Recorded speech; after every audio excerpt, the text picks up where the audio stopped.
although we are not physically together, we know that energetic we can connect also on a deep level. So for this morning, I will share a few words and then we will tune in together.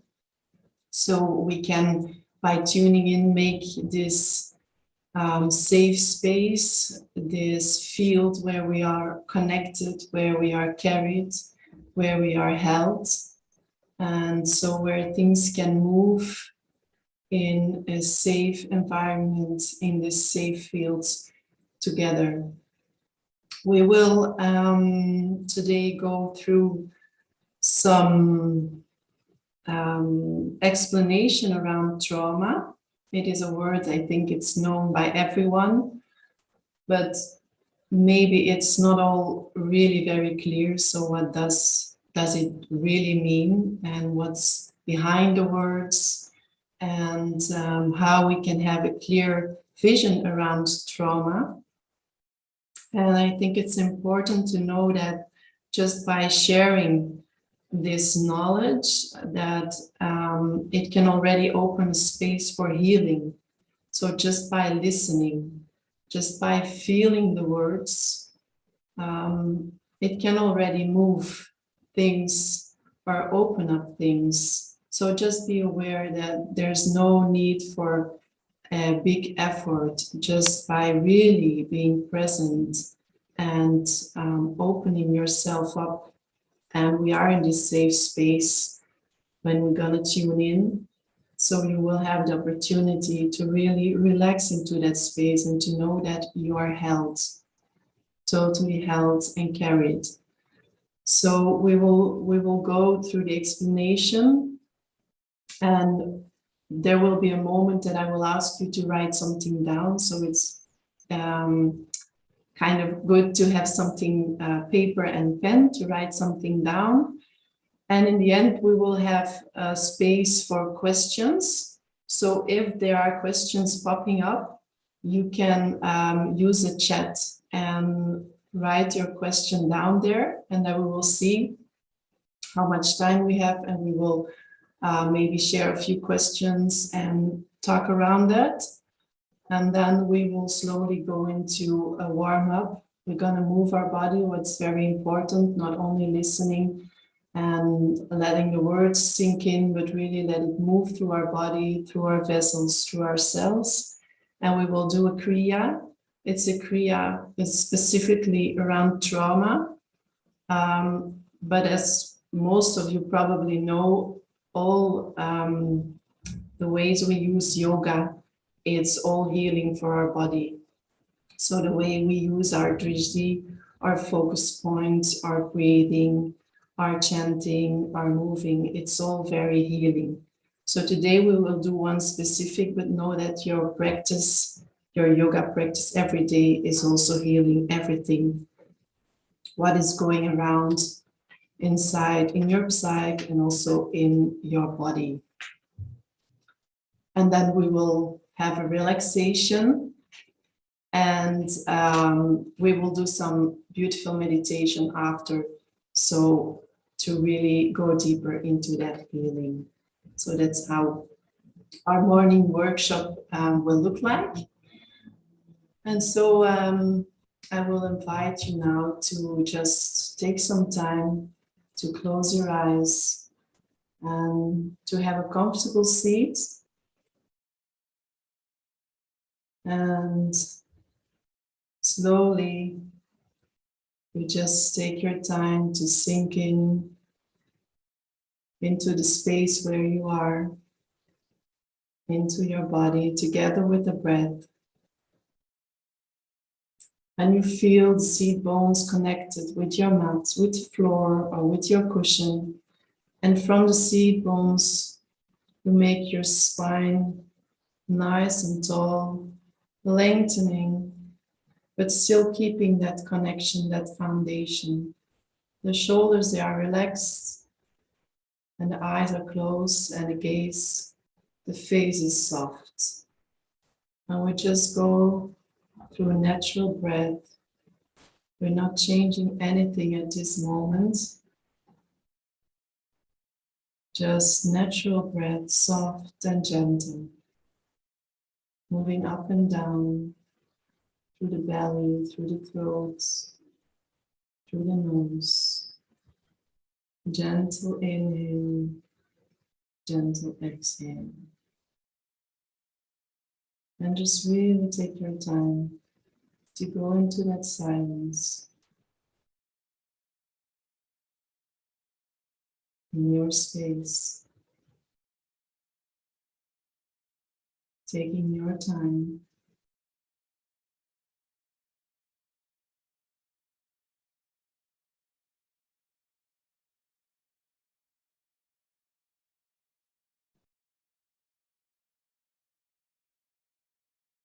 And just observe yourself, observe in a very gentle way how your body feels today, this morning.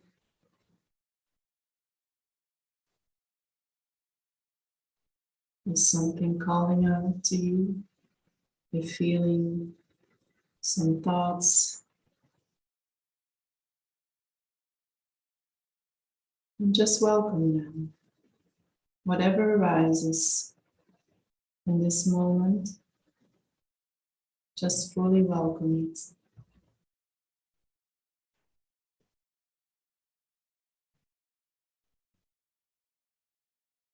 And then slowly lengthen your breath.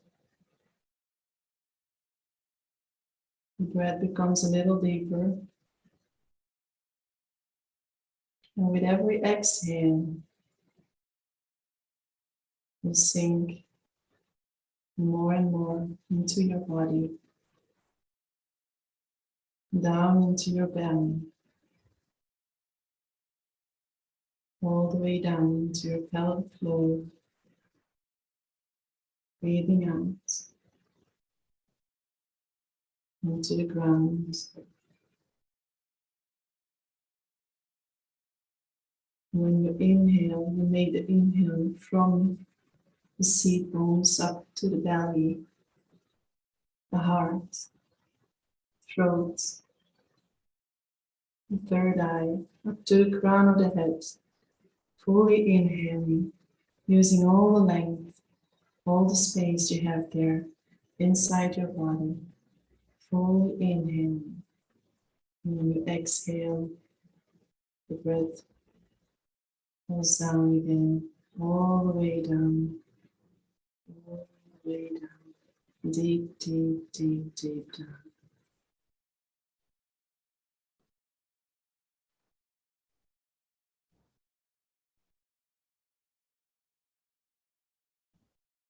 Using especially the exhale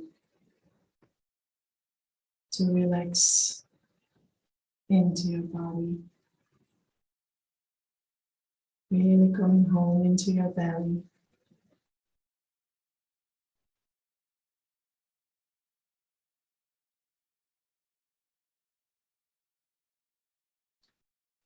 And just keep breathing long and deep. And before we'll tune in, just feel for yourself. What is important for you around this theme, around trauma? And maybe you have something specific in mind where you want to go to or what you want to know. And so take that with you. But also remember to just make space for whatever arises, whatever our mind cannot figure out. Just step aside and become that empty vessel. So healing can come through in a divine way.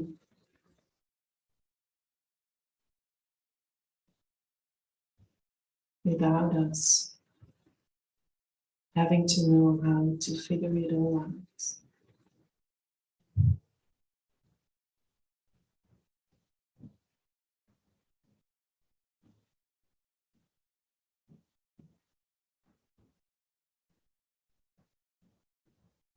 And I'll take one more deep inhale. And for the exhale.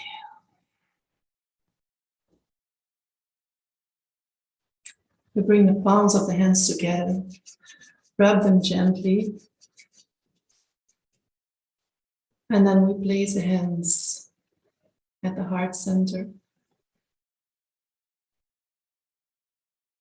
Feel the connection of both palms of the hands, connecting left and right, connecting both hemispheres of the brain, and making this neutral space by this mudra, a neutral space of compassion,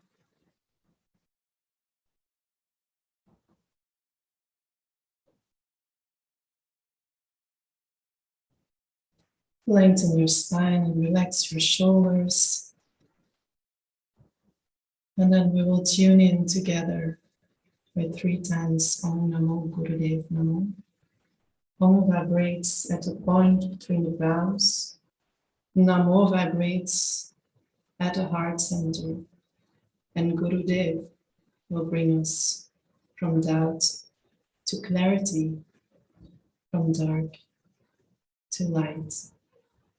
And then we will end with 3 times our protection mantra.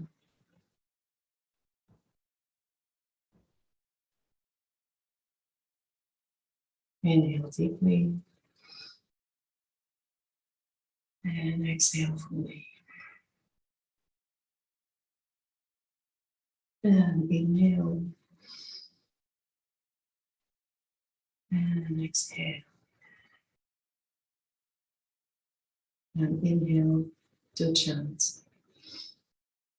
Om Namo Gurudev Namo. Om Namo Gurudev Namo. Om Namo Gurudev Namo. Atguren Name, Jugadguren Name, Satguren Name, Siri Gurudev Name. Atguren Name, Jugadguren Name, Satguren Name, Siri Gurudev Name. Atguren Name, Jugadguren Name, Satguren Name, Siri Gurudev Name. Take a deep inhale. Hold the breath. Focus at the brow bones. Press gently the hands together. Open the hands. Connect with your heart. Be that empty vessel. And exhale. Relax the hands onto the knees or into the lap and just keep your eyes closed.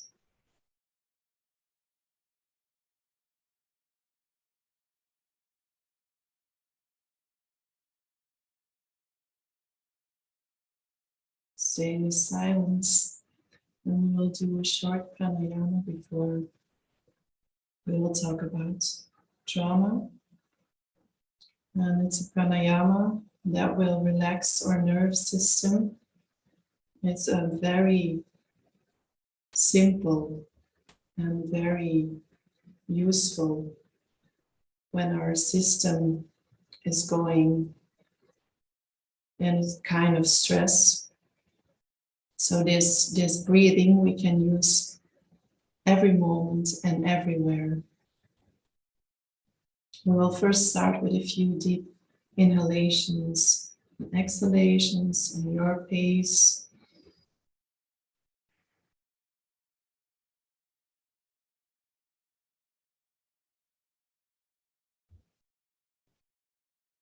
And keep your focus inside.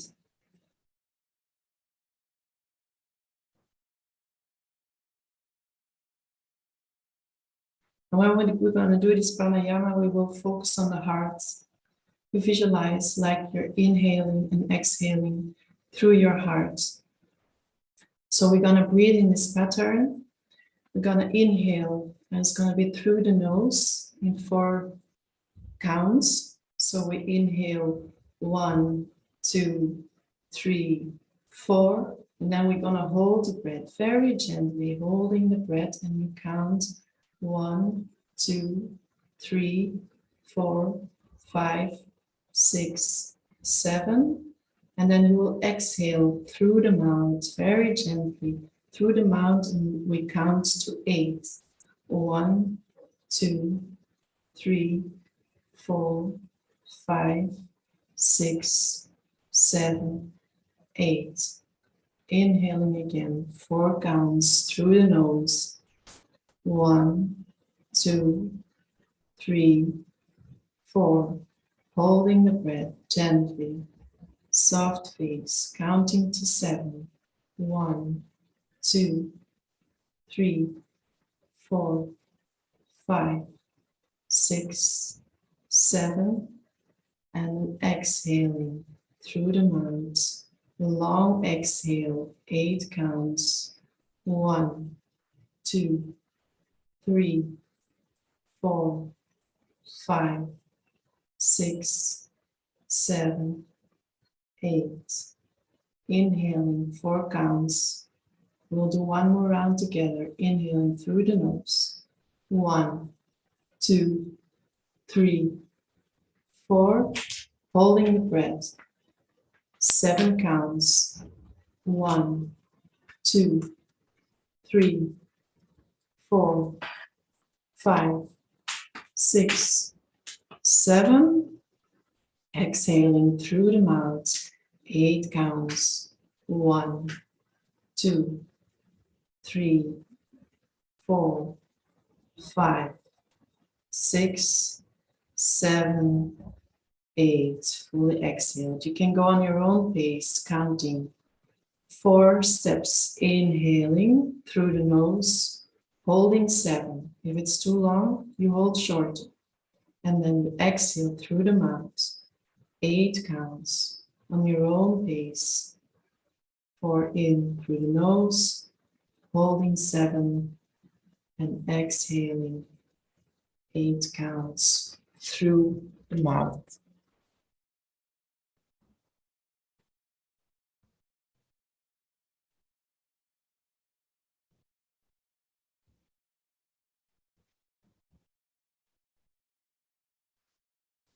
Keep the spine lengthened, the shoulders relaxed, arms are relaxed, and you just focus on the breath. Counting 4 in, gently holding 7, and fully exhaling through the mouth in 8 counts.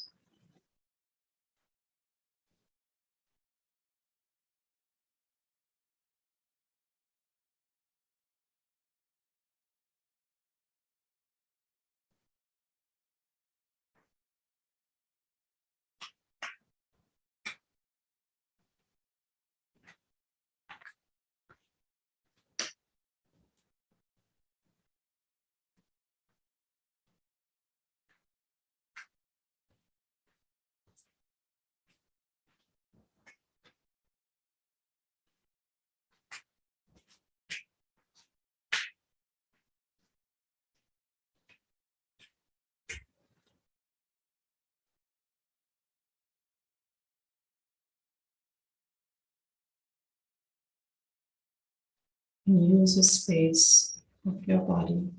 Really breathe through all the way up to the spine and all the way down. Really use all the space you have to fully inhale and exhale.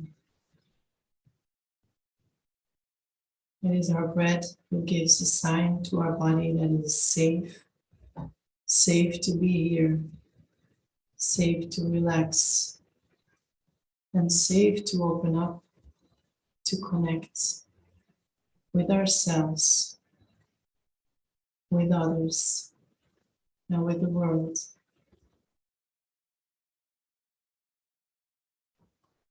Let that breath be your guru, be your guide.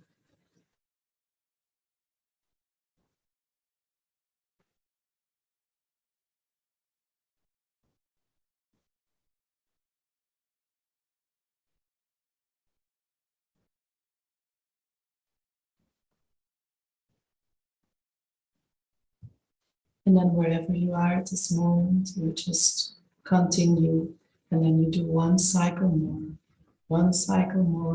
of inhaling 4 counts, holding 7 counts, and exhaling 8 counts.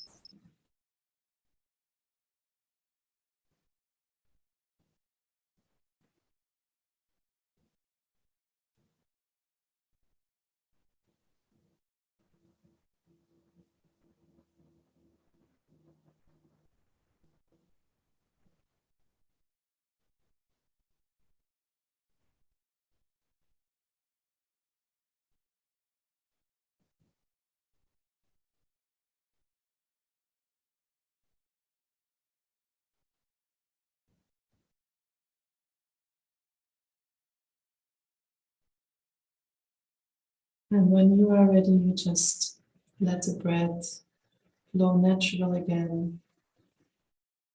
Just take a moment to feel, to be.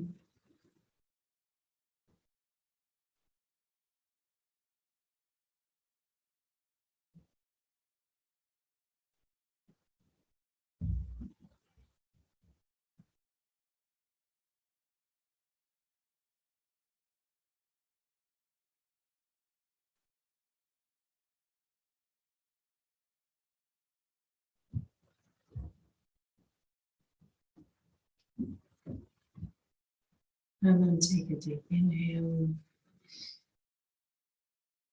and exhale. And you can slowly open your eyes.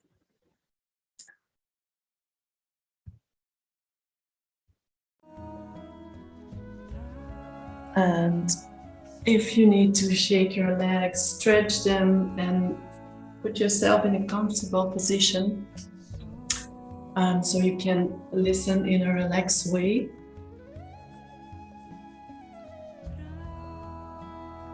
So, trauma.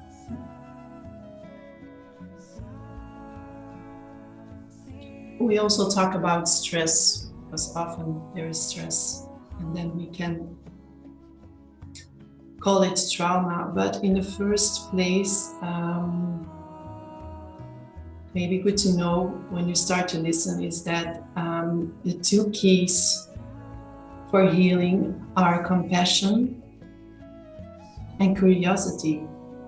To be curious, what is happening inside of me? Why am I reacting this way? Why am I feeling this pain? So curiosity makes place for judgment.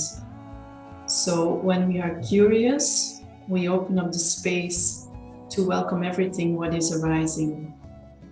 It's like a child who is still, looking to the world with brand new eyes and just wants to discover everything. So it's nice to have an approach like that, to just be curious and really compassionate, first of all, towards yourself. So we're going to look at the word trauma. And trauma is a Greek word, and it means wound. So we're going to use the metaphor of a wound. So first we will look at the marks of the trauma as a wound physically. So we have an open wound. Say we have an open wound. An open wound is, in the first place, very sensitive. So that is really a word you can remember. The open wound is very sensitive. So even by the thought of touching an open wound, you will, you will feel the pain already. So there is a very big trigger to defend yourself, to protect the wound, to avoid the pain. That is one aspect of a wound. The other aspect is scar tissue. Say the wound looks healed, but there is a big scar. And what do we know about scar tissue? Most of the time it's rigid, so it's not flexible, and it feels kind of numb. So it's not so sensitive, it's more insensitive. So we have this open wound that is very sensitive, that is raw. And then we have this scar tissue that is more like rigid and numb. And so from there we can look to psychic wound, because that's what we are talking about today. The psychic wounds, this emotional wounds, this emotional injury, and also this can be very, very sensitive, or just in the other way around, making you feel very numb, like nothing can touch you anymore. You cannot feel touched anymore. So this is, I think, a beautiful metaphor for trauma, is when you look at it as a wound, an open wound, or this scar tissue. And the beautiful thing of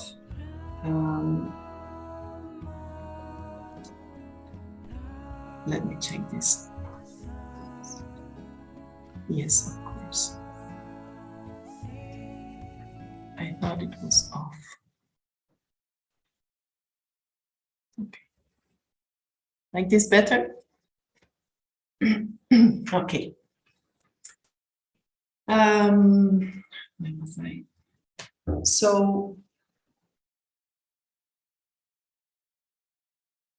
beautiful thing of psychic wound or trauma is that it's healable. We have amazing brain, amazing body that is like kind of neuroplastic, we call it. So we can change our rewiring. We can change this wound. We can heal it. Of course, it needs a lot of care, time, and just really a lot of compassion. So the trauma is actually, primarily, it's the disconnection with the self. That's the trauma. There where we got disconnected from ourselves. So it's not what happened to us, but it's what happened inside of us. There where we disconnected from ourselves. And so why it's healable? Because especially through our practice, we can connect again with ourselves. We can make that connection again. So that's why we can heal this. It's healable. And that is, I think, a very precious, beautiful thing to know, that it is healable. So with our practice, especially in Kundalini Yoga, with our mantras, with our movements, with our breaths, and in other ways of yoga too, so we can connect again with ourselves, or reconnect, as we say, because actually we are connected, but by trauma and stress, we cannot get there anymore. And so we lose that connection. So in the first place, if we go and see when we are born, we are an expectation for love and nurturing. We are emotional beings. So the first longing, or just say natural need we have, is to be held, to be held in love and to be nurtured. And so that is in a optimal way. But it is also possible that when we are born, that something was missing, that something was not there. This can be, first of all, a traumatic experience where we didn't receive the love or the nurturing, or something really stressful and hurtful happened to us. Or it can be something positive that was withheld. So there are two different parts. In the one case, something can happen to you. Let's say something negative that really brings a lot of stress into your body. That has, of course, consequences to your development of the brain and of your emotional status. Or we have on the other side the withholding of something positive. And that's more a kind of trauma I think we all have. We all have this in our, it is not something the one has or not. Of course, not everybody has these negative experiences, but this kind of positivity that was withheld, it's also a kind of collective energy, collective through family, through the part of the world where you were born, that will have some cultural habits and so on and so on. So all these things that will have an effect on our development as a child, as an infant. So it all starts early when we are born. And first of all, what is very essential is our attachment, because we are these emotional beings, and especially when we are small, we are vulnerable, we are dependent, so we cannot regulate ourselves. We need these nurturing, loving parents or caregivers who will give us the safety and the nurturing and the love. So this is attachment. It is essential, something very pure that is really needed. These needs need to be met in order to feel safe as a child, as a baby, to feel safe, to grow and develop as a human being who is able to connect and able to have healthy relationships and able to feel safe. And then we have authenticity. So we have attachment, what is really a necessity needed from when you are born. And then we have authenticity. Authenticity is related to our gut feeling. Our gut feeling reads our environment, meaning that it tells us also that we are safe, that we are not safe. But also that part of us, when we feel angry or sad or whatever arises, can we express this? Is it safe enough to express these feelings? So attachment and authenticity are two very important needs or primary needs that are here, that are really giving on the long haul our brain development and how we will develop to a grown adult, and how we will, again on our turn, have children, and how we will cope with everything. So what happens when it is not safe to express yourself, to be authentic. When it is not safe to just, as a child or as a baby, to cry or to be angry or to express whatever is there, when it's not safe, then our organism, it's the wisdom of our organism, it will choose in the first place attachment.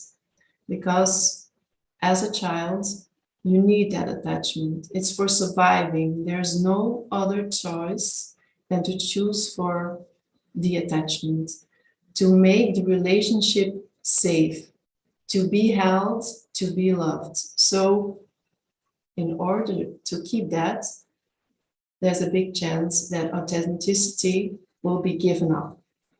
It will be given up just to hold that safety relationship.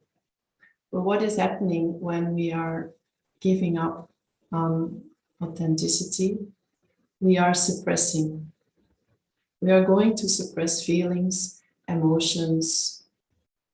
Actually, we're going to suppress a part of us that is our ascension, our deepest being, who we are. So we're going to suppress it. And this, of course, has again on its time its consequence.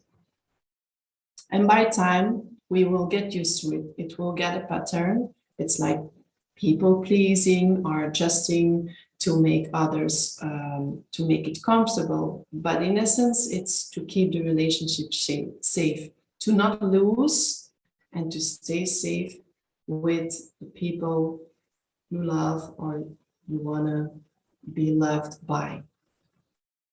So, and then there can happen a range of things. If we're going to suppress our authenticity, then we can create disease. Because if we suppress who we are, we also suppress our immune system. Because it gets confused, our immune system. It is because it's linked to our defenses. So meaning that we are adjusting ourselves to survive. Physically, also this surviving is going to happen. What can make us, say, sick, depressed, or other various of things that can happen because we are suppressing ourselves.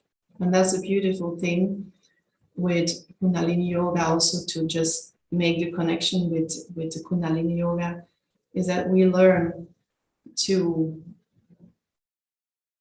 come home, to connect with ourselves, to breathe into our system, and to learn that as an adult, we are not so dependent anymore. So we can learn to find a safe ground within ourselves by breathing, by the movements, by the meditations, and also by the mantras, learning to express who we are. Maybe in the first place, learning who we are. Who am I behind all these behaviors, behind this suppressing of your authentic self? Who are you from deep down? And to really, step by step, start to connect by that. And knowing that physically, so we have our parasympathetic system and our sympathetic system. We have this survival system. And if we are a lot in a survival modus because of things were unsafe when we were young or even when we were older, when things are unsafe, we are not relaxing anymore into our body. So we are releasing all the time, like adrenaline, some hormones who keep us alert, who keep us or protect us from danger. So, and when this is narrowing and narrowing, say like this scar tissue that is not flexible anymore, That is also, say, if you see in our brain at the frontal lobe, this is also narrowing. And that's where we work on. That's why we do the focusing. That's why we're balancing our hormones to learn ourselves and our body and our system that it is safe to find that balance again, that not everything triggers us, that there is danger. Because when our system is all the time on, switched on for surviving, then we are searching for danger all the time and everywhere. And of course, you can feel when I explain this that it is kind of exhausting. In the first place, maybe you don't feel it because it's an autonomous system that is taking it over. So you get used to it. But in the end of the road, it will be very exhausting and it will have a lot of consequences physically, but also emotionally. Because on the one hand, we can get overreactive, or on the other hand, we can close ourselves for intimacy. And that's again related to the wound, this oversensitivity. So we create an overreaction. So the survival system is on all the time. Are we going to shut down? We're going to close ourselves off. So we cannot have these healthy, intimate relationships anymore. So we will kind of isolate ourselves with a feeling to be helpless and to be alone. That you have to do it all alone. And that is safe, kind of safe feeling to shut down. It's just a kind of protection, a beautiful protection of our body, of our system, to protect ourselves from more pain.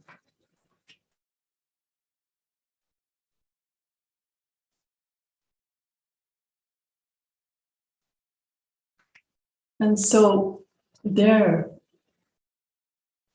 are a lot of more things that I could tell you about our system, about how the brain works.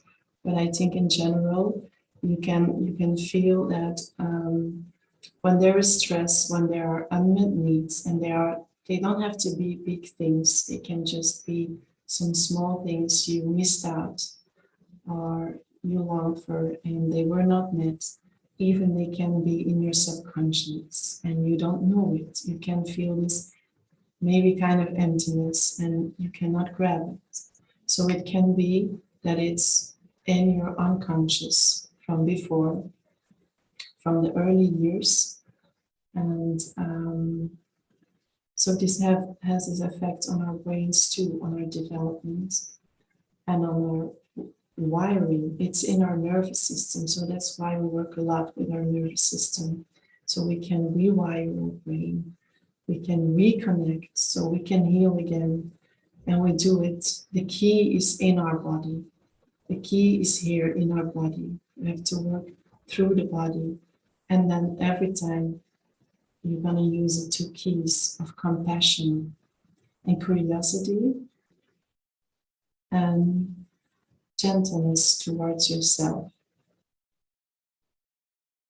So there's a lot more to say, but I think it's also nice that we can practice. And so I don't know if there are important questions coming up, so we can maybe take some time to look at it.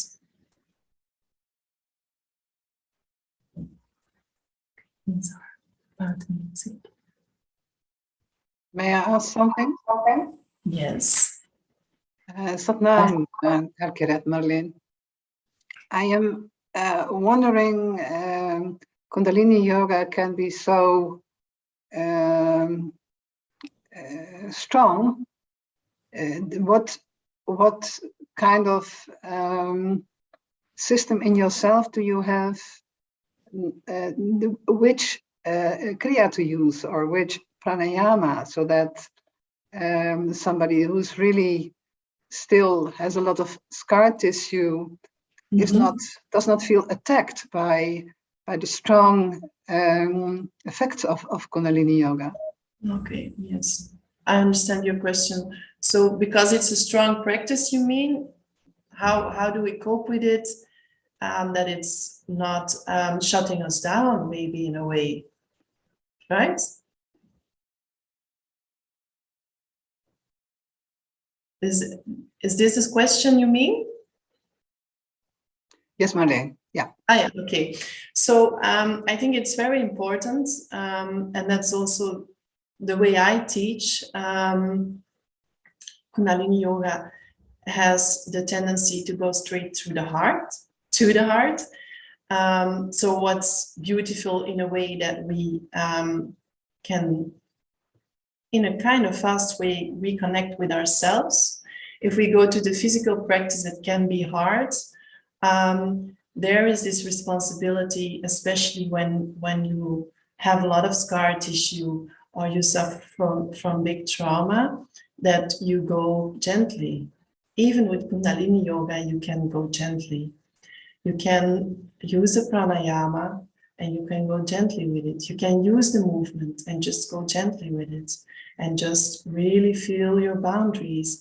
Because when you had trauma or scar tissue, there, most of the time when you give up the authenticity, you don't feel the borders, you don't feel, it's just all open. And that's just a practice to learn to feel it.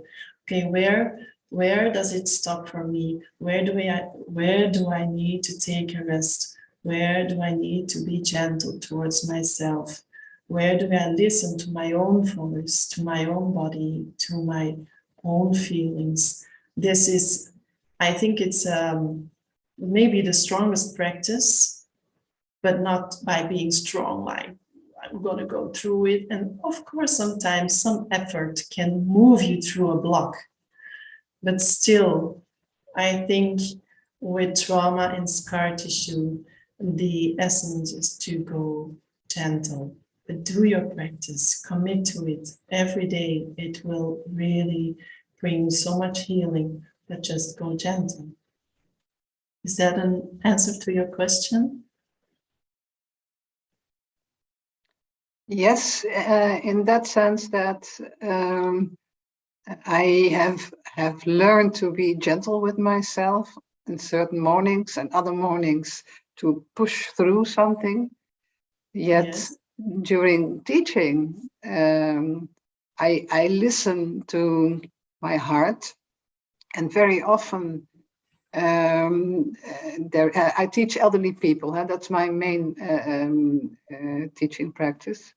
Yes. And generally, I stop at certain moments, but still certain kriyas that I would like to teach because the subject is so nice and healing. I hesitate, and that's a bit of a pity because with the experience that I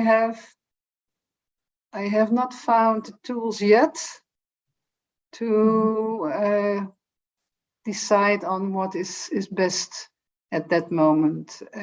That's why I'm here in this workshop. That's nice. Yeah. But so your question is, I would like to give some kriyas, but I don't know if it's the right kriya for those people. That's what you're wondering. Yeah. Okay, but I think if you at any time give them the space to relax, to go gentle, and really just say that many times, then I think every kriya would be fine. Yes, and also to trust the kriya and to trust on the people who are sitting there that they can do it, but with gentleness. Yeah. Okay. Yeah. That is an important. Those are important words that you're saying, because teaching elderly people is something. Teaching is anyway very beautiful. Their experience and this whole room full of life experience, 10 or 12 or 8 people. This is so beautiful, and they also have the the ability with their experience to go slow and respect their boundaries. Yes. Yeah. Thank Yeah, you. they probably learned already a lot in lifetime. Yeah. So they will know, they will listen. And if you just kind of repeat it a few times, then they just know they have the space to go at their own pace. So yeah. Thank you. That's a beautiful message. Thank you for your question, Satnam. Are there more questions? We have just a little more time. Well, I had a reaction on it. Okay. I'm working Nice. with women going through menopause. And Yes. my experience is that it has very much to do with the glandular system. So, and also kidney energy, because if they are going too strong, and many women are going too strong because we are in a very paternalistic Yes. way developed. So this warrior thing in Kundalini Yoga is very much appealing on a lot of women, but isn't bringing them to their, well, more soft or receptive self. So I think not all kriyas are, or you should take care and have good pause and have good instructions and maybe not that long, or because then they are stuck. How do you say? Then they're stuck in their old pattern of going and Going. this more male force. So. Yes. Yeah, I think maybe you can integrate. It depends on the kriya, but that's and also for women, I think we should take more care of the glandular system doing Kundalini yoga. Now the softness we need. So sometimes good to take extra care. So. Yes, sure. Thank you for bringing that up, and that's beautiful how you say it, and it is like that. And there was just maybe one sentence I want to share. It's about this is it's because you talk about women. When a woman gives birth, then in this our Western world, a lot of women, they just do it on their own, of course with their partner, but not with a lot of people around them. And so a mother means the world for a child, but the mother needs the world to be the world for her child, so she can be the world for her child. And I think that's fitting in there. So to let us, and also for males, to have this support, to help each other, to support each other, and not only going and effort, but also just becoming soft and slowing down and supporting each other. Yes. Thank you.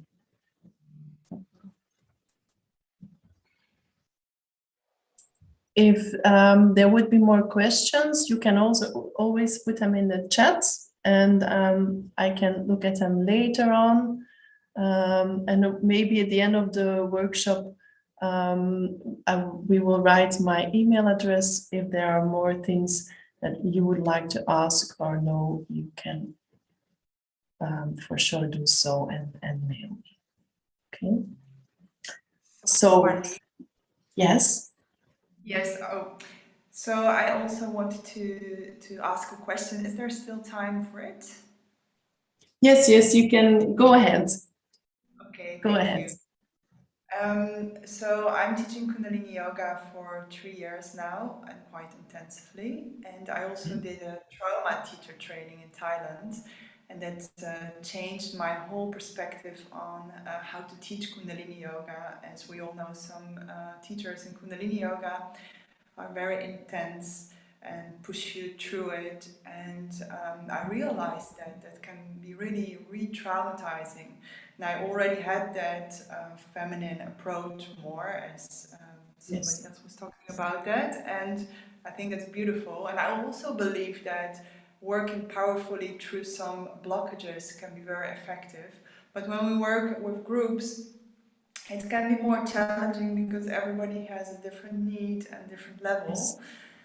And so for me, the quintessence of taking into account that there might be someone in the group who's really traumatized is language and the invitation, you know, and not pushing through it.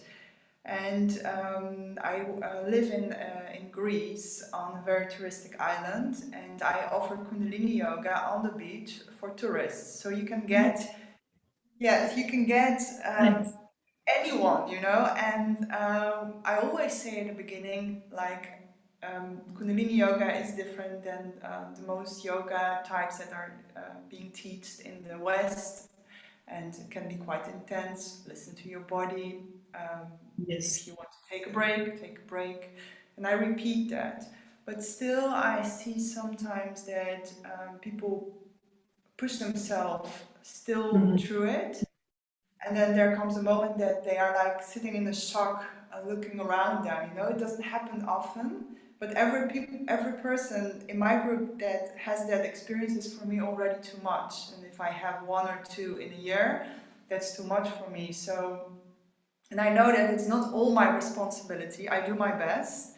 Yes. But when that happens and the rest of the group is really in the journey, I try to bring in language like, if you feel that it's too much, take a deeper breath, listen to your body, take a pause, you know. But maybe you sound like you have a lot of experience with trauma and Kundalini yoga. Maybe you have some more language cues to use when somebody gets in this trigger effect and it's difficult to reach that person. Am I clear? Yes. It's difficult because you're in a group, of course, and you want to hold the space for everyone. And it's nice for the other ones who are ready to go through a block that they can grow through it. I think it's already really beautiful how you do it, how you talk, and how you see that when someone is triggered, to use gentle words and to be sure. I mean, for sure they will come to her or him at that moment. And yes, you cannot carry it all. They have the responsibility, and they're still probably in a pattern where they want to just, where they're not really listening to their body or crossing their borders. But that's the kind of their way to still learn, and we can offer things like you say it with beautiful words. You offer that.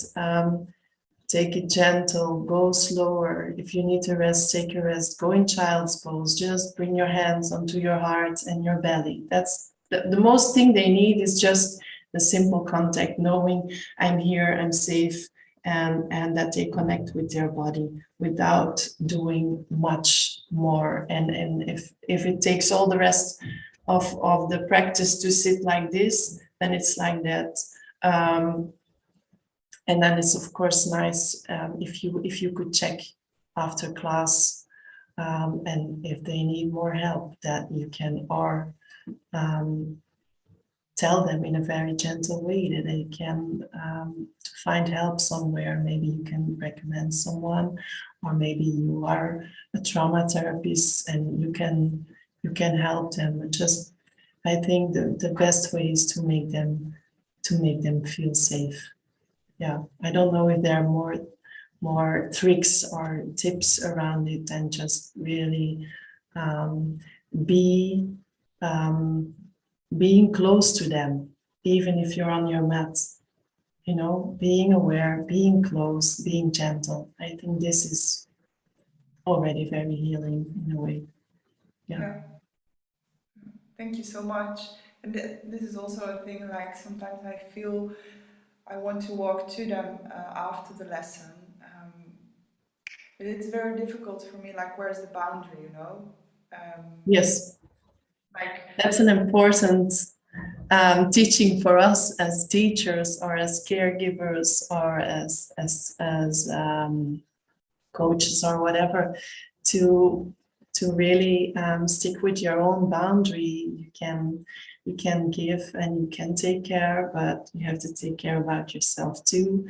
We have our responsibility and other people have their responsibility, and we bring them also in their maturity if we let them take their responsibility. Because if we see with trauma, there is say kind of lack of development in the brain where somebody stays co-independent. So in a natural optimal way, we go to self-regulation, optimal self-regulation, and people who are with trauma and it's not yet healed, or they will stay in this codependency. So they will trigger you probably also in a way to be codependent, and then there's your trigger to keep your boundary and to take care of yourself too.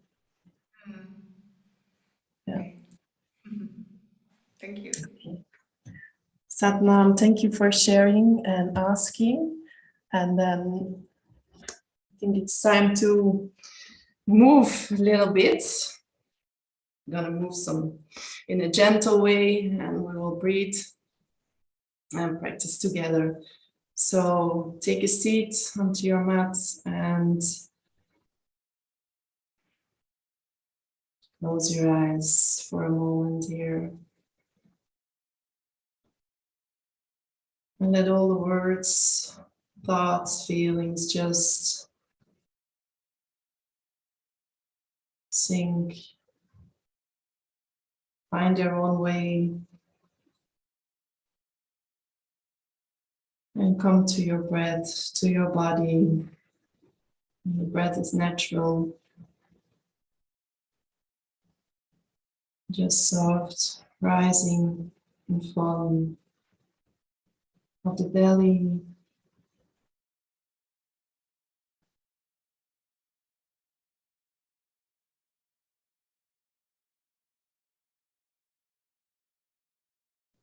And then we will start with a gentle warm up. And we just start with our very simple and effective spinal flex. The hands are on the ankles.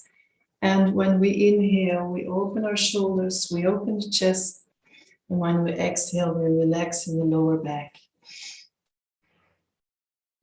And you go at your own pace, inhaling to the front, opening, exhaling, relaxing in the lower back. You can start gentle when you feel your body is not yet warm. Just go slow and take these deep breaths. Inhale, opening up, exhaling, relaxing in the lower back.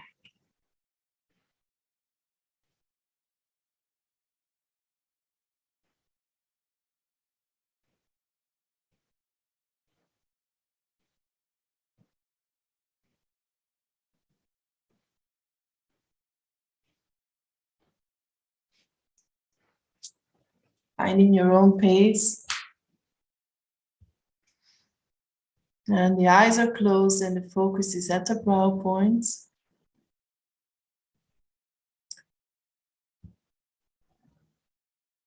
Our meditative center.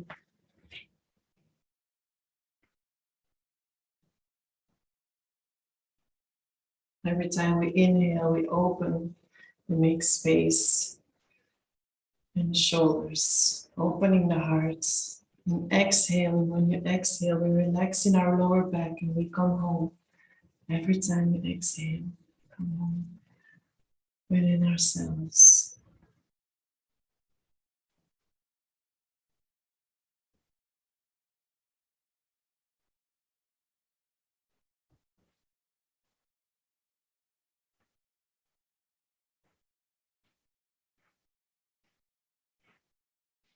And if it feels okay, you can speed up a little bit.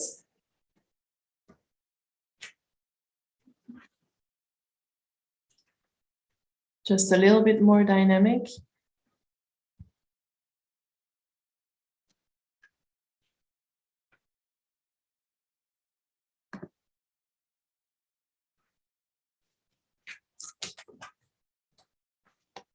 Keep the focus at the brow point.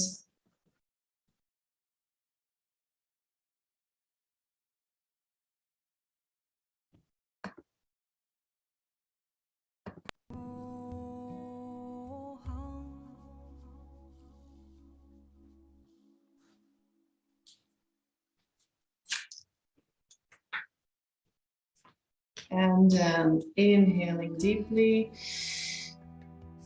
opening the chest, opening the heart, hold the breath, focus at the brow point, slight movement.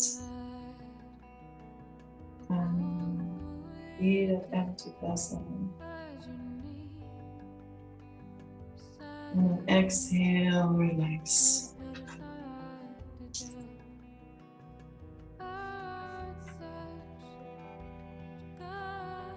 And you can bring the legs in front of you, stretch them, shake them a little bit if it's needed.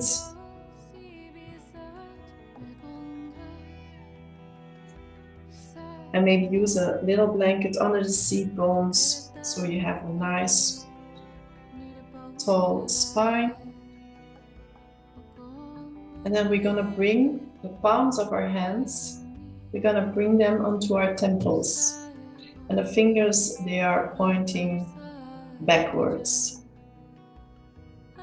And then we're gonna do like our spinal twist, inhaling left, exhaling right, with the palms of the hands onto the temples to keep your spine long and straight.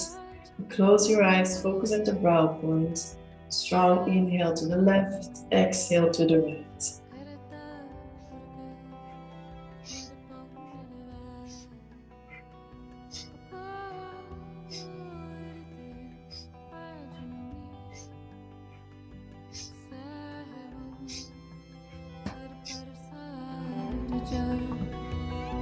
There's a slight pressure between the palms of the hands and the temples. Not too much, just gentle.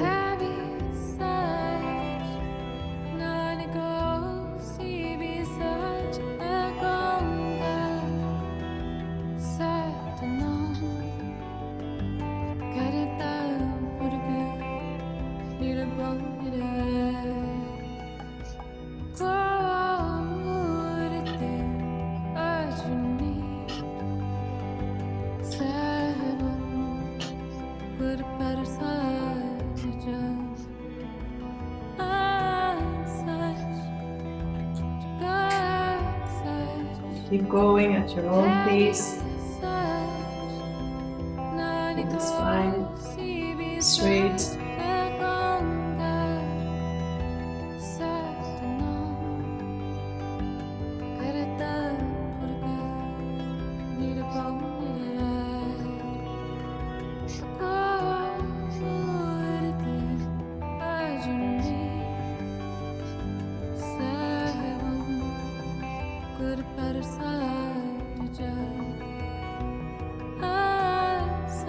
And you can speed up if it feels alright, just for the last 30 seconds.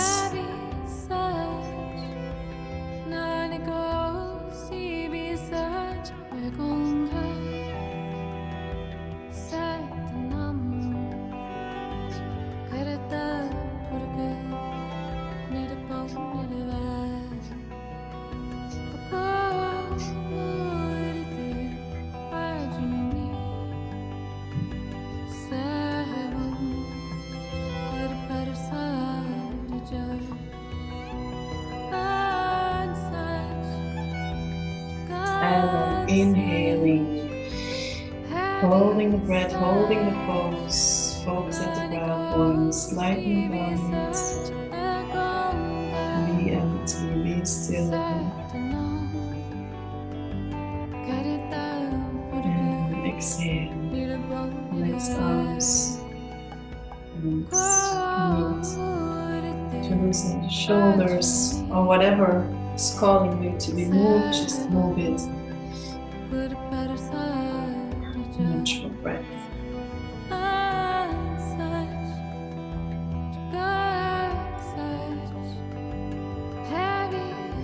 And then you can come in easy pose again, or rock pose if it feels nicer.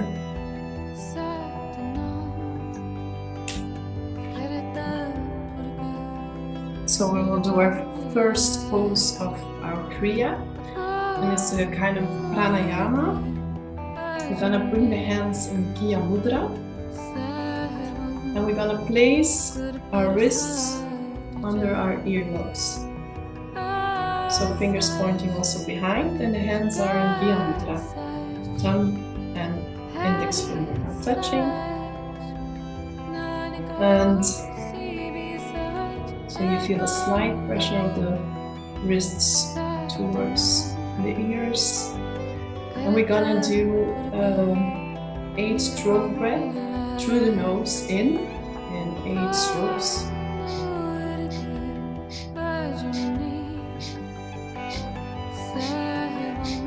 And then we exhale through the nose also in 8 equal parts.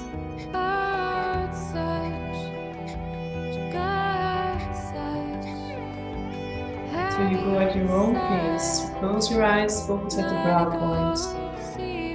Keep the mudra, the pose, and you inhale through the nose, 8 equal strokes, and then exhale the same through the nose, 8 equal strokes.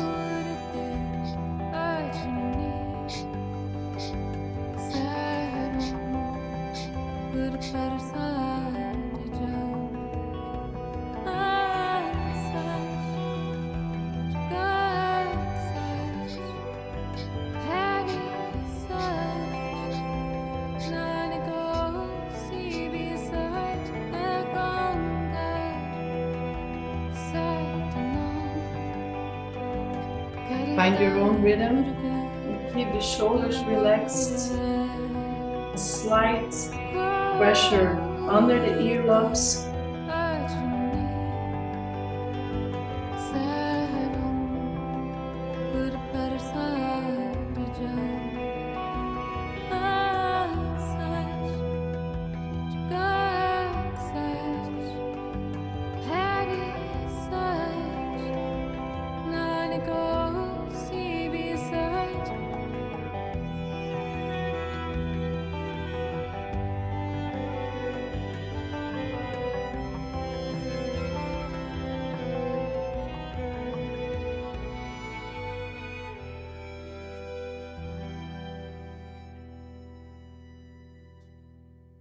Keep your focus inward at the pace of your breath.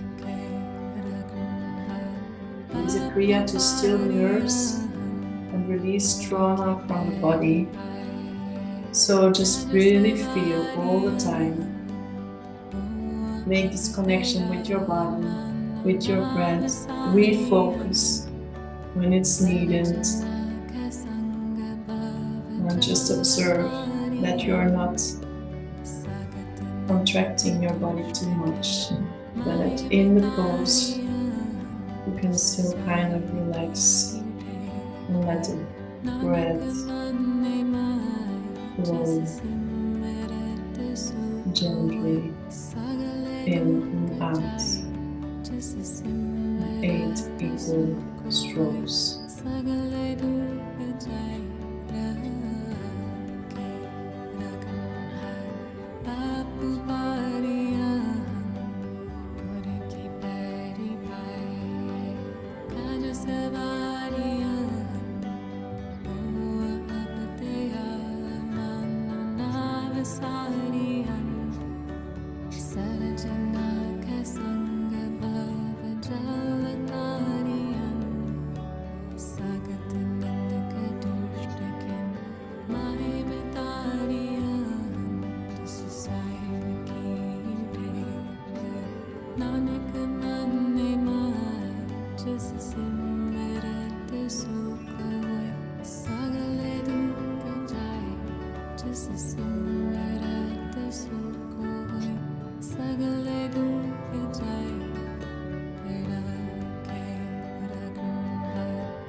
Keep going, keep your focus.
go for one last minute. Keep the pace, keep the 8 strokes equal with the inhale and the exhale.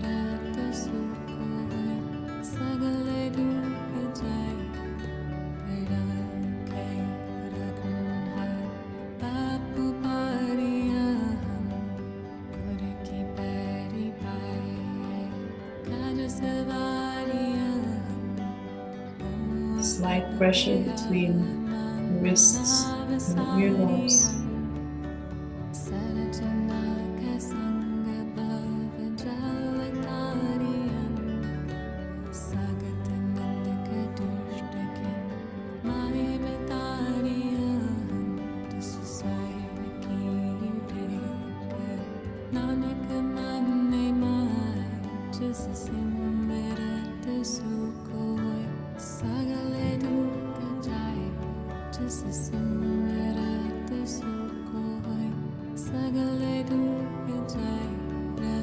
And then wherever you are, exhale deeply.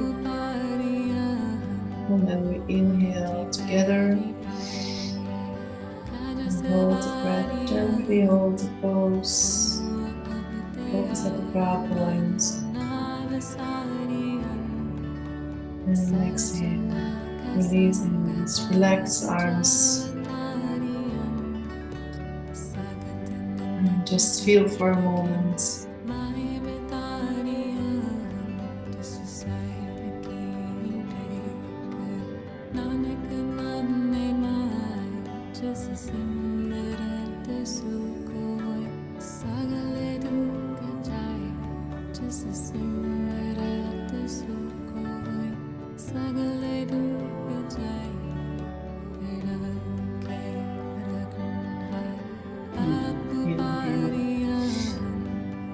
And exhale.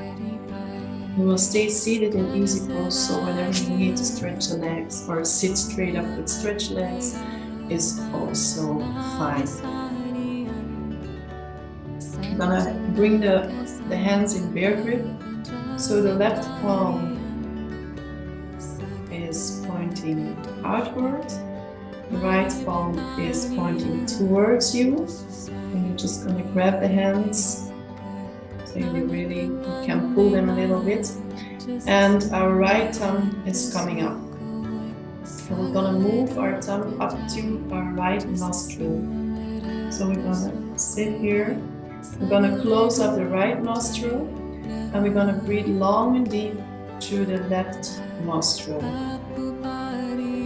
So the spine is nice and tall, shoulders down, and you bring the right thumb up to the right nostril, close it up, and then just take long deep breaths through the left nostril.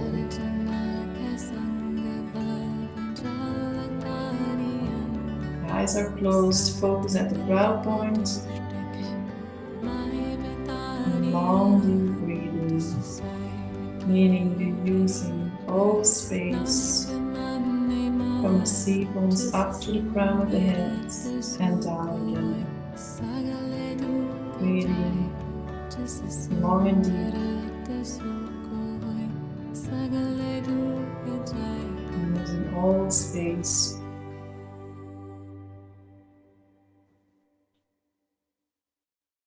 Our left nostril is cooling, is our womb side, as we say in Kundalini Yoga, Ida. It's one of the main energy channels, and so we're breathing only through the left side. It's really working on our parasympathetic nerve system. So it's bringing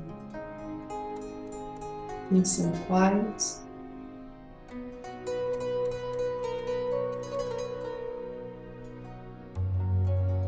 It will quiet the mind, and it will give you the opportunity to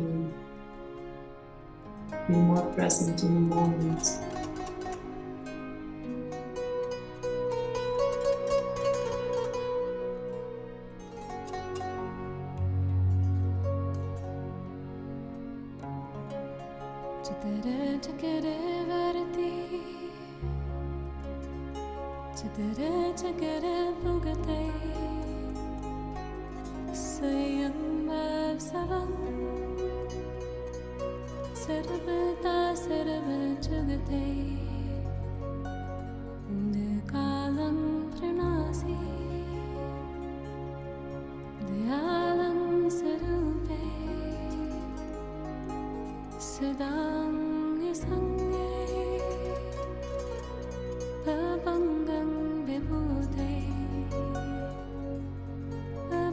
And remember that in every moment when you're losing your focus, you can refocus again, reconnect again through the breath.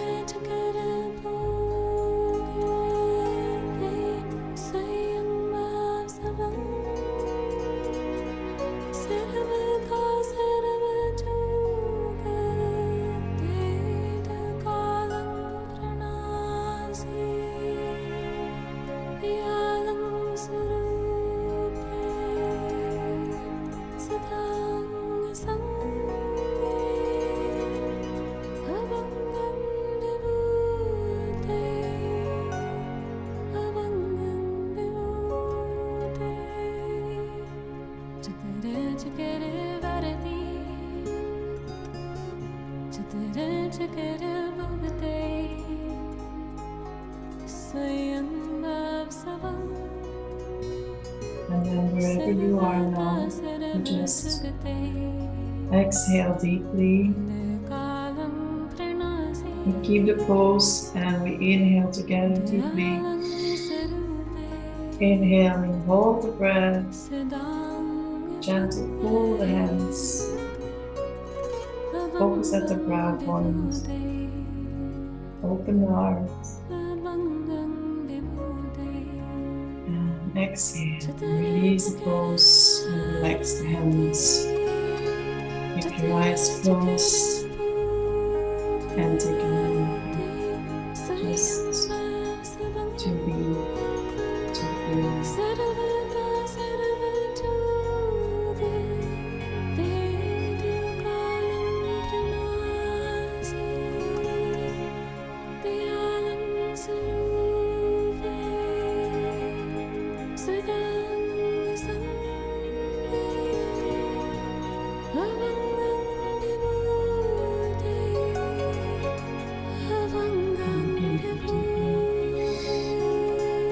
And exhale. And then move on to our next pose.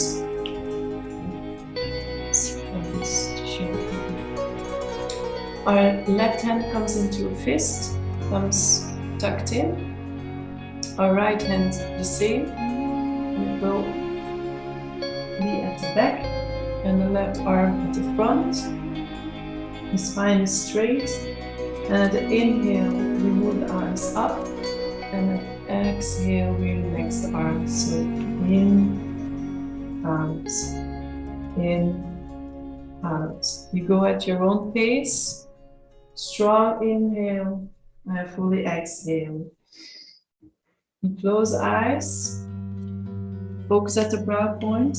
And you will feel maybe a kind of strange twist in the right shoulder. It is releasing a lot of energy and it's very healing. So inhaling up, exhaling down.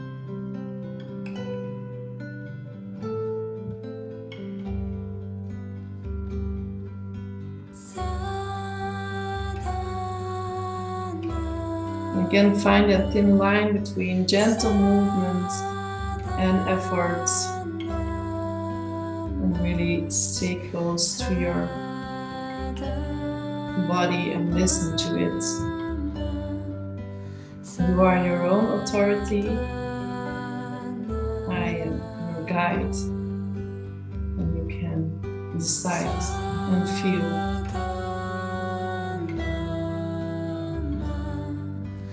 What is good for the moment.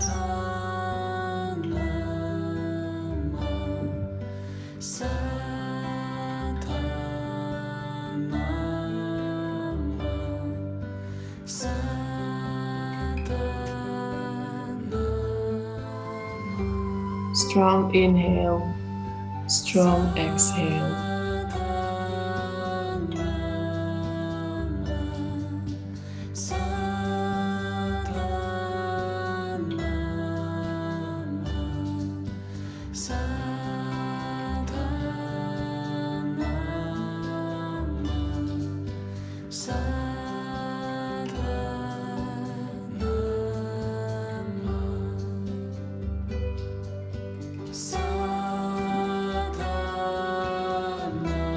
Keep the thumbs nice tucked in, keep the fists, strong arms when they come up. And you exhale. And relax.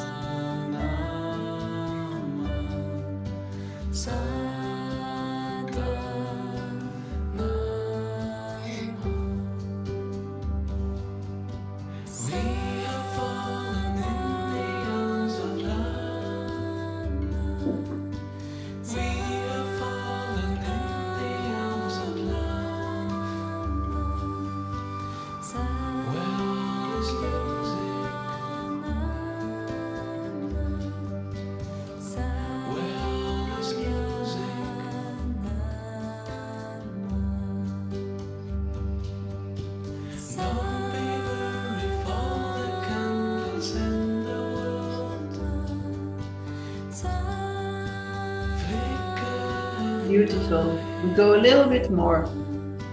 Just one last minute. Keep the breath strong.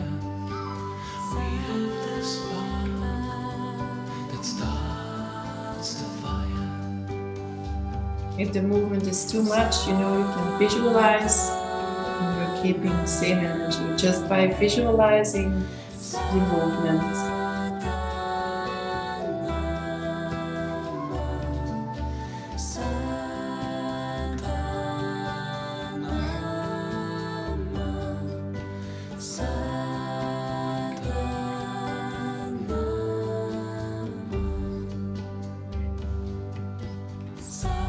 Almost there.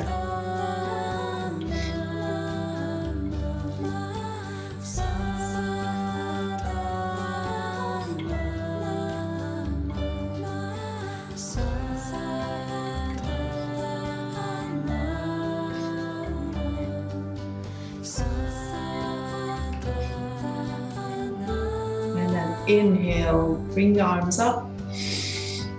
Hold the breath, hold the pose, strong arms, focus at the brow bone, slight move down, hold if you can, and exhale, release, relax.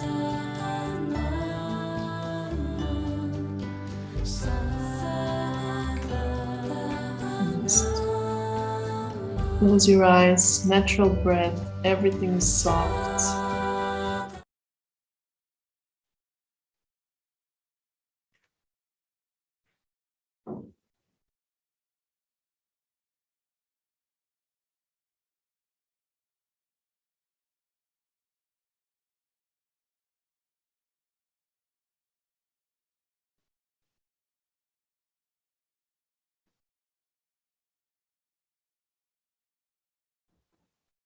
And just observe whatever arises. Feel it, welcome it.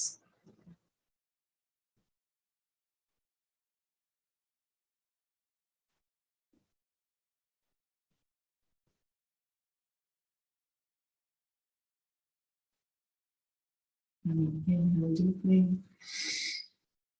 and exhale. Our next pose is also in easy pose next to. So if you need to stretch the legs, go ahead.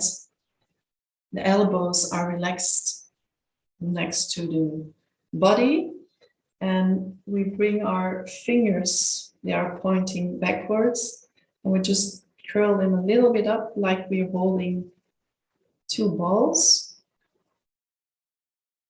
And when we inhale, we're gonna make fists. When we exhale, we relax. So it's a little bit like the spinal flex.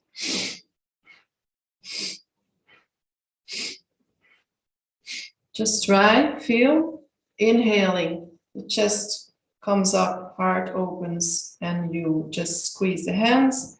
When you exhale, the hands open and you relax.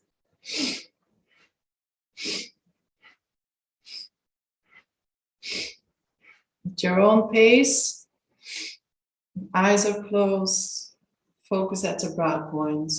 When you inhale, you open the chest and the hands, they become closed into fists. And when you exhale, the hands open and you relax.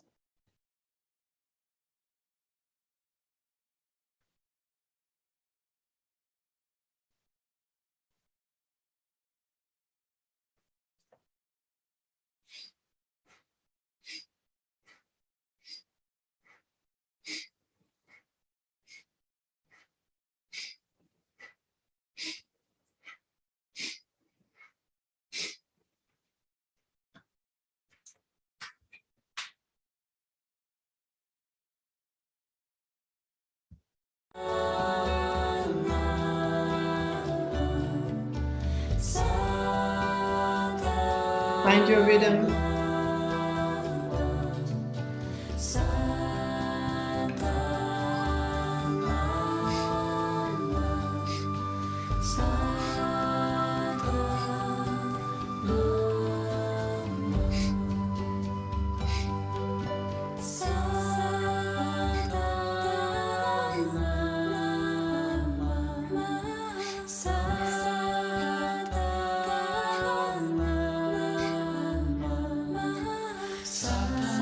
There's a strong breath, inhaling, opening the chest, squeezing the hands, exhaling, relax and open the hands.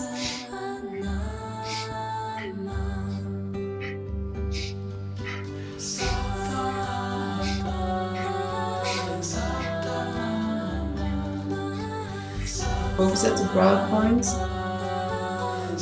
We stimulate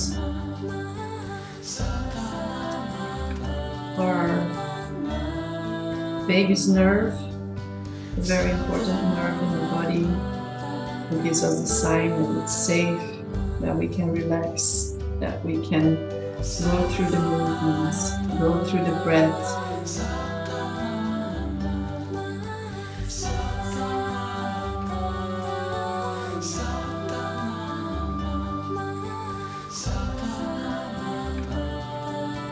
Think about it as making your own sculpture, as an art, as an artist.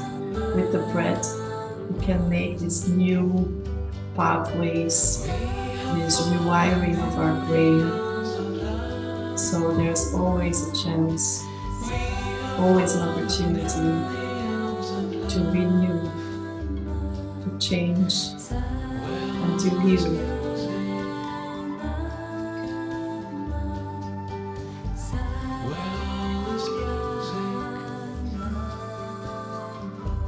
Last 15 seconds.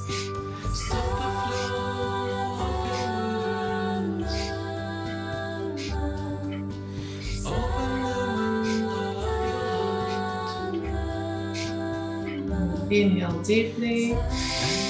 Squeeze the hands, open the shoulders, open the heart, hold the breath, focus at the brow points.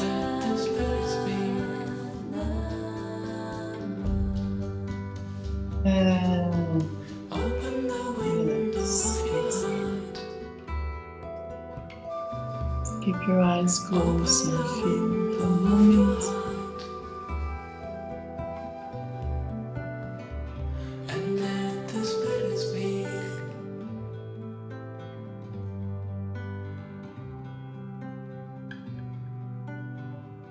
And let the Spirit speak.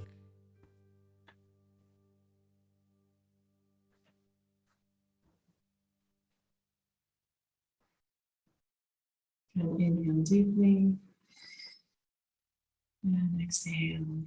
We'll move to our last pose before relaxation. And it's kind of tricky mudra. So take your left hand and then your right hand, and we're gonna bring the back of the right hand towards the palm of the left. And you can just interlace the fingers and just curl them. And then we move this way. So your interlaced fingers are pointing, not really pointing, but you can see them on the inside. So the thumb is above the pinky of the left hand, and the thumb of the left hand is above the pinky of the right hand. Now I sit nice and straight, shoulders relaxed, and the hands are at the heart center. And we're gonna chant Sat Nam, a long Sat and a short Nam. So I will chant, and you're muted, but you chant at your place. And if it's too long, of course, you can shorten. So you just chant Sat Nam at your own breath. So we take a deep inhale, we close our eyes. Inhaling. Sat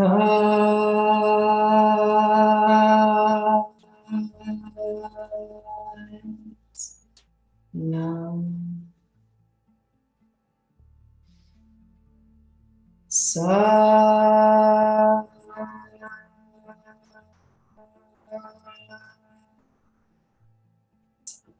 Nam. Sat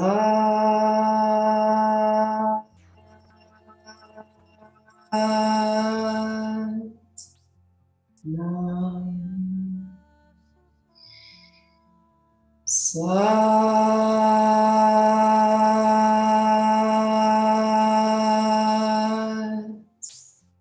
Nam. Sat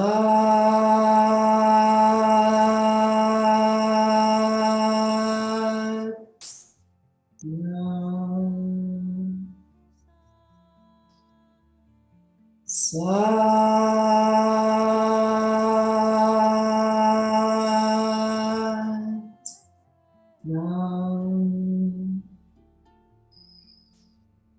Sat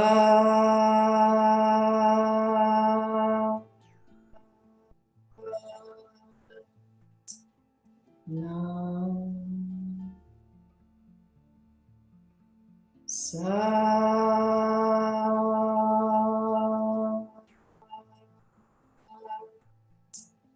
Nam. Sat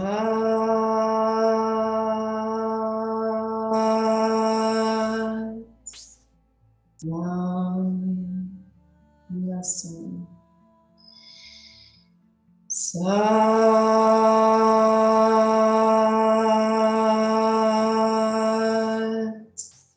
Nam. Inhale.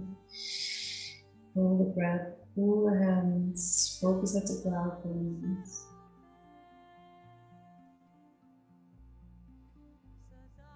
And exhale. Release. Release.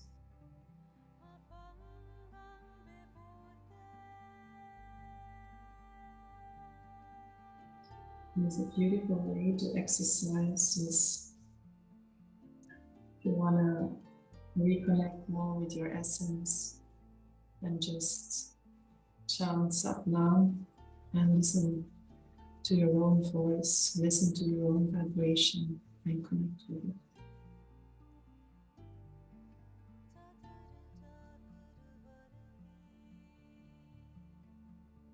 So for now you can go onto the mat, onto your back, and for a moment fully relax. Just lay yourself down, take a blanket, cover yourself up, make a nice warm and soft cocoon where you can really lay down and relax.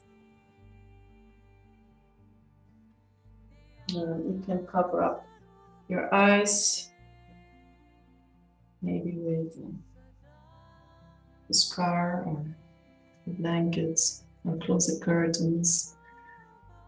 So you can really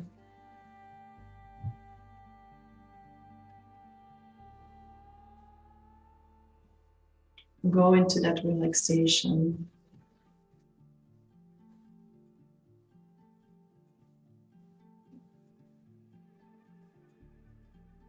Into a soft space where you were held and where you just relax and let the energy do its work. And there's no need to do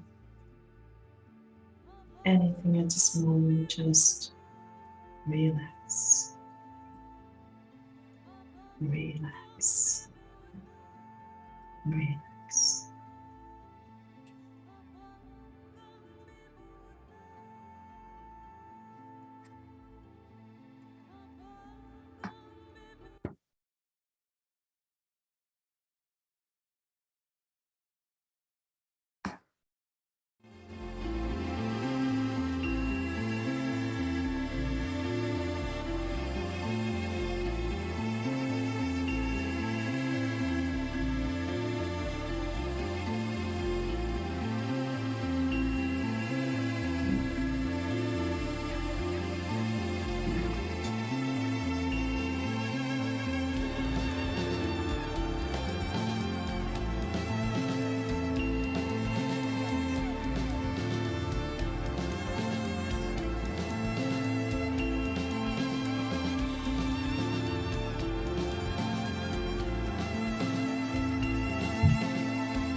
Vaheguru,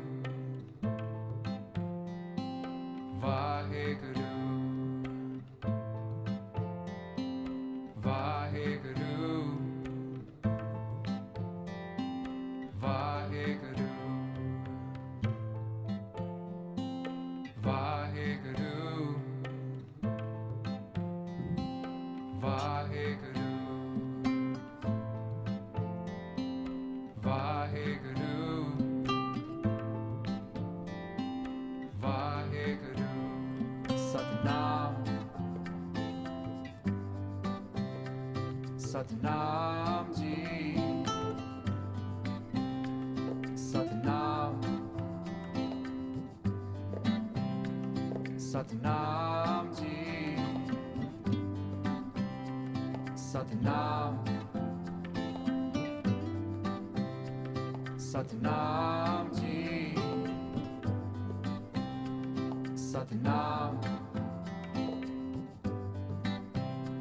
Satnam Ji,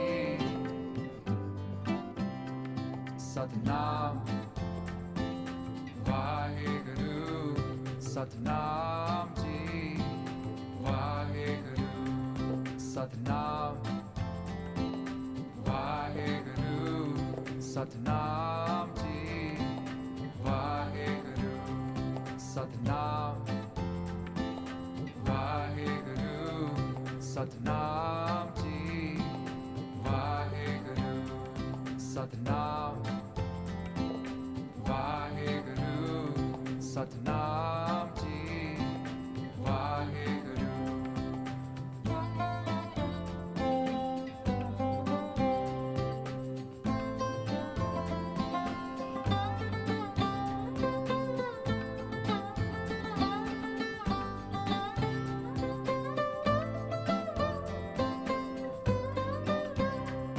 Satnam Ji, Vaheguru, Satnam Ji, Vaheguru, Satnam.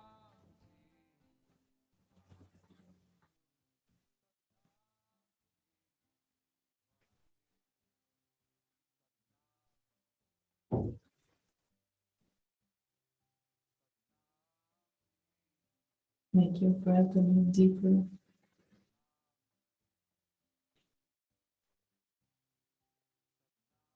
And slowly come back.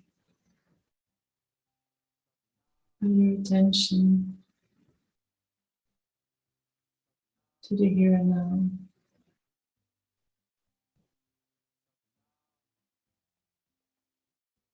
To the space and to your mat.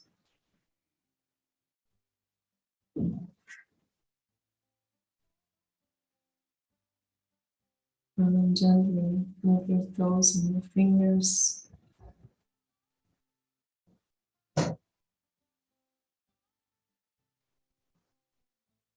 Wake yourself up.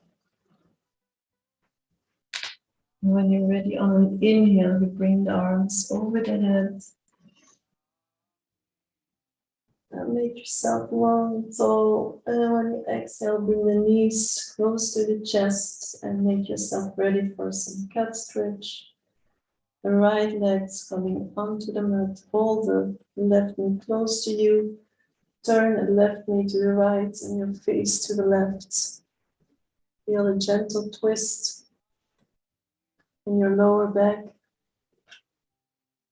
And breathe through it.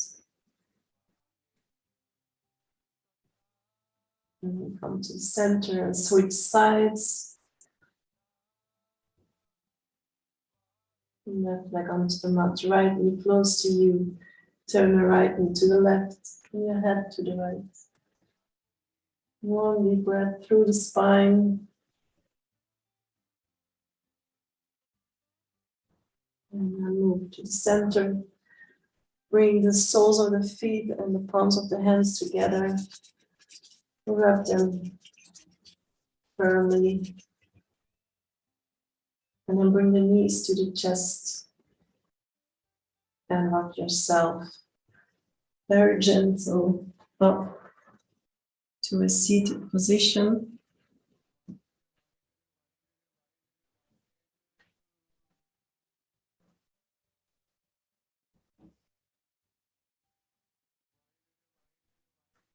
Use a cushion or a blanket to sit nice and tall.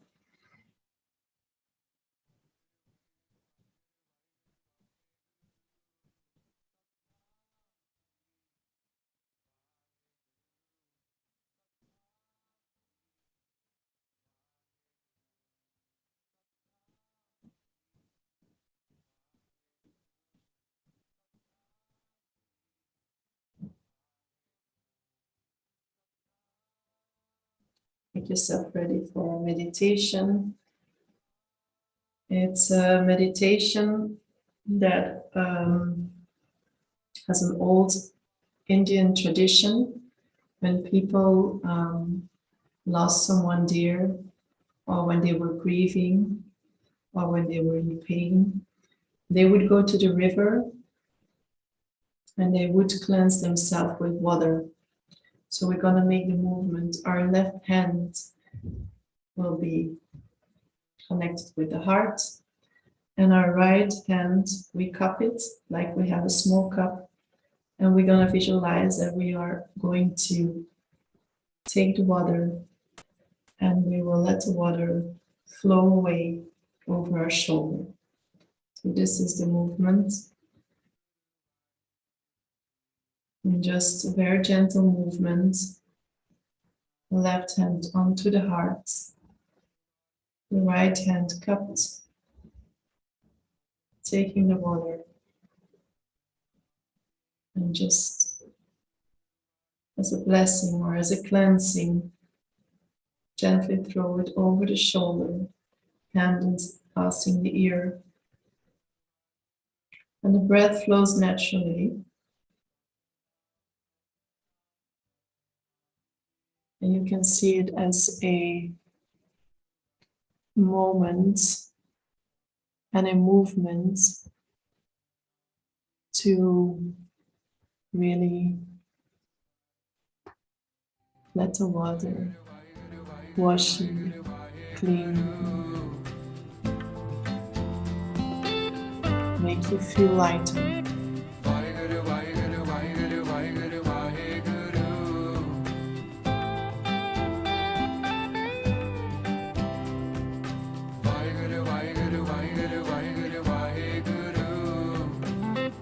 It's a very simple movement that takes you by its simplicity as a ritual. You cleanse and bless yourself.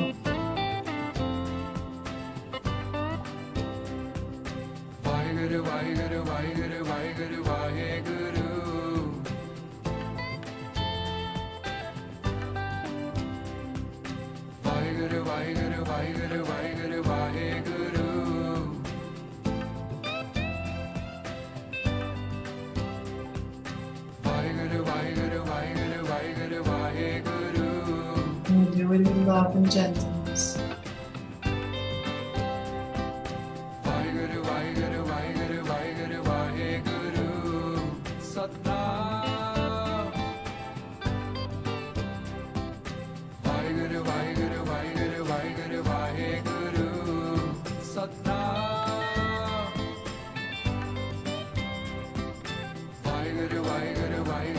Give a touch of your left hand into your heart.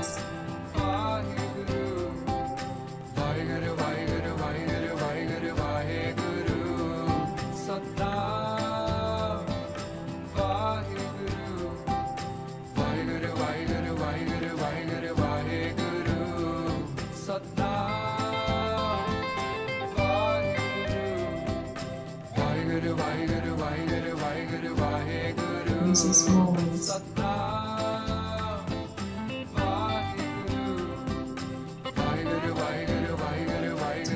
and to clear whatever is ready.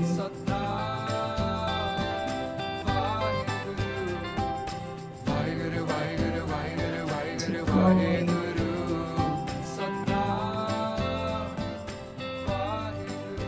Into the water.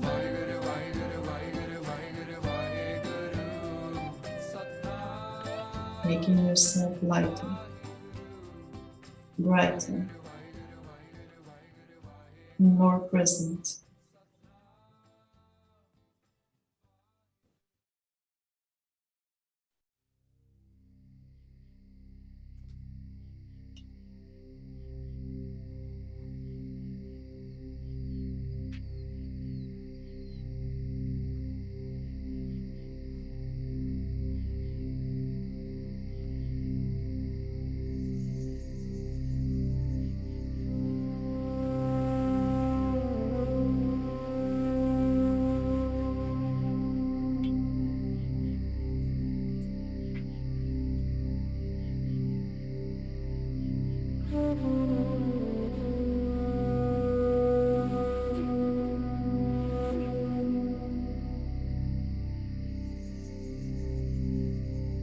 And then we inhale deeply and bring the right arm all over the right shoulder as far as you can. And then you hold the breath, hold it, bring the arm a little bit further. And then exhale, release, and bring both knees into the left arm, to the knees.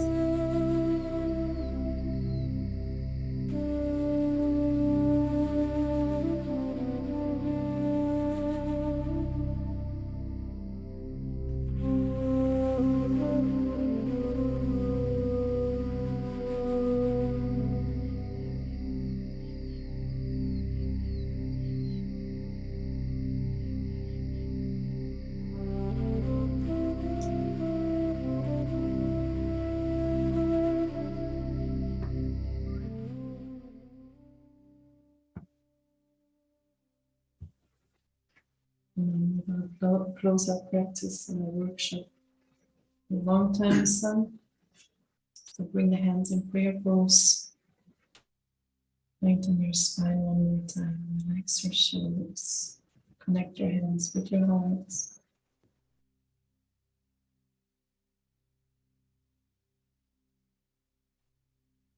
And take a deep inhale. And exhale.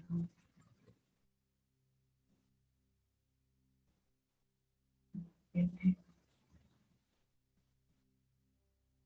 And exhale. And inhale to chant. May the long time sun shine upon you, all love surround you, and the pure light within you guide your way on.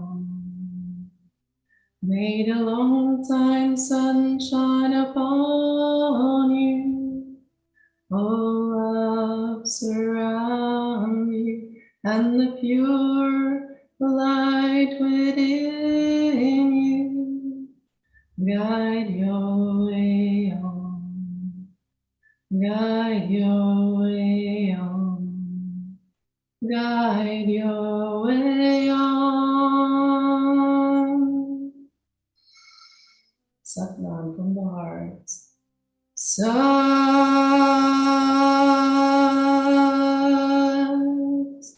Nam,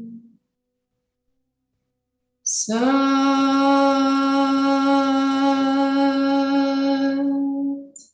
Nam, Sat,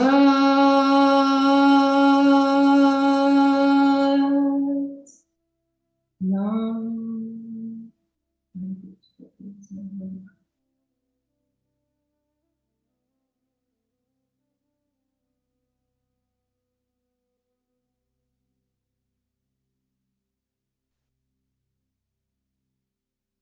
Satnam, everyone.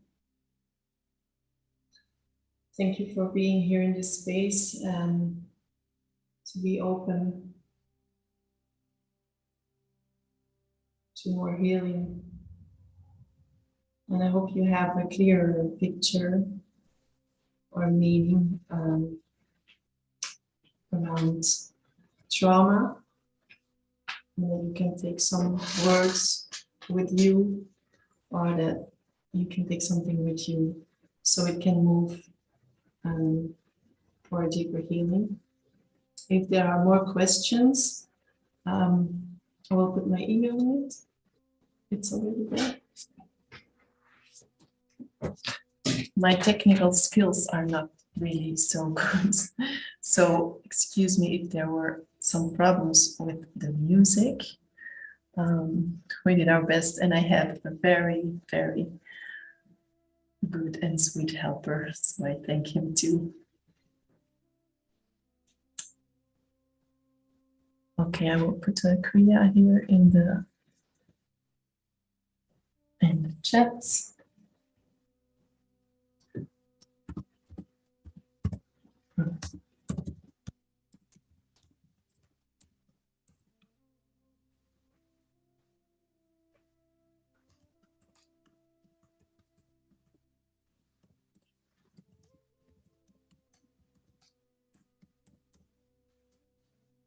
So this is the Kriya. Thank you all very much. And this is a Kriya we did. You can lengthen the times. That's why I took it halfway, so it was doable for everyone. Of course, there are much more Kriyas, and you know all the Kriyas, they work onto rebuilding our nerve system, our rewiring, also the hand mudras, the chanting, everything. So just a committed practice will bring us a lot.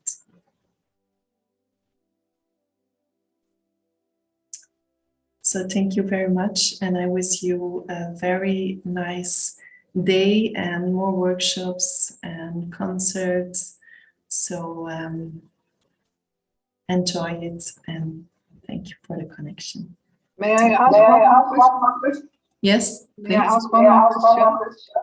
There was Yes. somebody to repair a window in my house, so just after the relaxation, I was away for a while. Yeah. There was a part of a presentation, a slide presentation that was shown. May I have that, or is it not appropriate for this Kriya?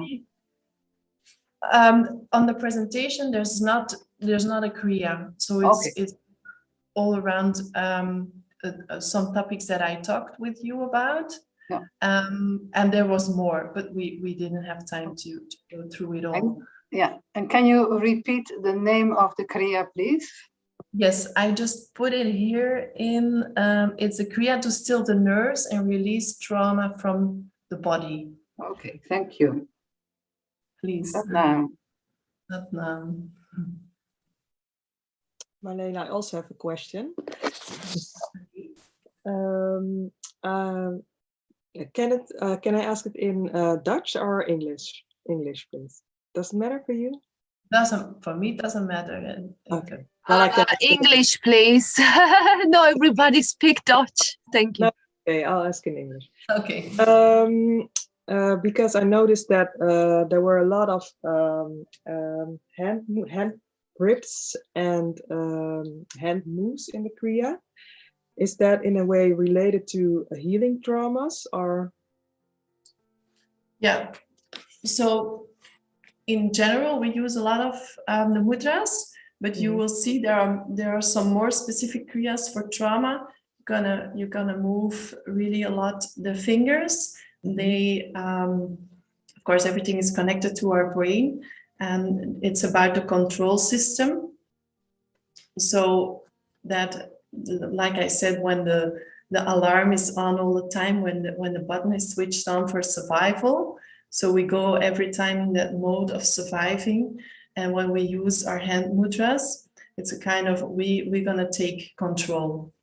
We don't let our fears and whatever is our past be our guide, but we will take it into our hands, also literally with the mudra. So yes, there are a lot of arm movements. Arms, they come out of our heart. So we use a lot of these. We're gonna work on these meridians of the heart. The lungs also related with emotion. So in these kriyas, you see it maybe specific more than in others, but there are also other kriyas not really per se related to trauma that use a lot of mudras and a lot of, it works on the brain. It really works on those patterns in the brain. So we are sculpting every time again, like an artist, and a new piece of art. So Yeah. So it can be related to the handwork, but not necessarily, but morely, if I understand you correctly, it's centered to the heart and the lung area to open that. And of course, always it will have this effect on the brain waves, always. Yeah, okay. Thank you. Sorry, Marlene. Can you please write apart the title, the title of the kriya, where it's coming from, and also the meditation with the name of the meditation, where you get your, the resource. Yes. Okay. So, but I will, because now I just gave the name of the kriya. It's here, kriya to still the nerves and release trauma from the body. And the meditation we did is meditation. It's coming from the Pitra kriya. It's a 3-parted kriya, but the first part you can use as a single meditation. So the one with the hand on the chest and the arms moving up like this, it's really like a ritual, a cleansing. This one is the first part of the Pitra kriya. Pitra, if it's right, I'll write it. And then you can find it on 3HO, Pitra kriya. So the first part we used as a cleansing meditation, as a ritual. Okay. And the kriya also you can find on the 3HO or on the library. Okay. Thank you. Okay. Thank you very much for sharing. Thanks. No, great pleasure. So we are about to leave this room. I thank you again all and wish you a wonderful day. Satnam.